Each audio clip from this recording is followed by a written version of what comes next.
Čierna mašlička. Joj, asi si ju požičiam od teba. Vždy som chcel mať čiernu mašličku.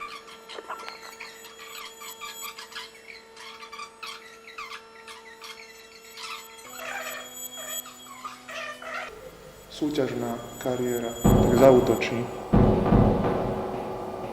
Agresivita, zvyšuje sa vytrvalosť, sila tukové tkanivo sa stráca a samozrejme nárast ďalší. No, problém je ten, že keď berieš umelý, tak telo prestane vytvárať vlastný testosterón, vieš. To znamená, že keď tí chlapí výjdu z kúry, tak sa im stvrknú semenníky a jednoducho niektorým trvá 3 až 5 rokov, aby sa vrátili späť do tých prirodzených hladín testosterónu. Čiže preto oni jednoducho odmietajú cvičiť bez steroidov.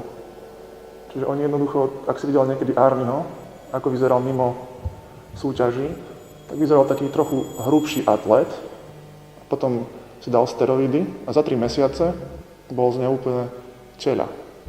Oni vtedy užívali trochu iné látky ako dnes.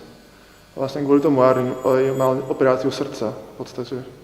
Kvôli následkom steroidov oni vlastne užívali menej účinné a oveľa negatívnejšie. To znamená, tie látky mali oveľa viac vedľajších účinkov a silnejších. Akože kopa ľudí kvôli tomu aj zomrela v podstate veľmi, veľmi mladých.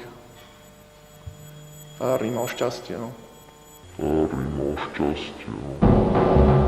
Úspešní sú tí, ktorí majú genetický potenciál a dobre zvládajú tieto látky. Je očividné, že všetci dosť intenzívne tieto látky berú. A to znamená, že kedysi napríklad Arnie mal štíhly pás, vieš. On robil takú vec, že stiahol pás úplne dovnútra, to sa volalo, že vákuum. Ale dnes, jednoducho kvôli tým steroidom, majú tí chlapi také obrovské brucha, že vyzerajú ako zápasníci sumo.